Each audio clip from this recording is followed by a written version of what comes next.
Sizin də övladınız imtahana hazırlaşır, imtahan stresi ona da rahatlıq vermir və siz necə bu ərəfədə ona dəstək ola bilirsinizmi?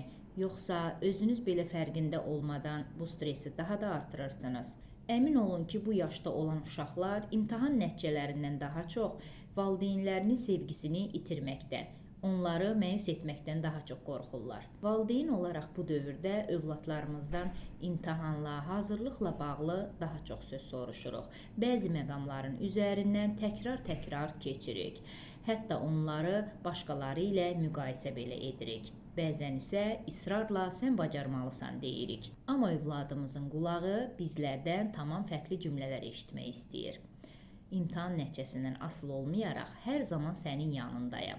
İmtahan qiymətinin fərqi yoxdur. Mənim üçün vacib olan sənin sağlığındır. Sənin dəyərin imtahan balından qat-qat artıqdır mənim üçün. Odur ki, bu dönəmdə övladınız tez-tez əsəbləşirsə, özünə qapanırsa, həyəcanlanırsa, ağlayırsa, bir sözlə imtahan stresi yaşayırsa, onu danlamayın. Sadəcə anlamağa çalışın. Bu istiqamətdə dəstəyə ehtiyac duyarsınızsa da, unutmayın ki, tək deyilsiniz. Pedaqoq olaraq sizə bu yolda dəstək ola bilərəm.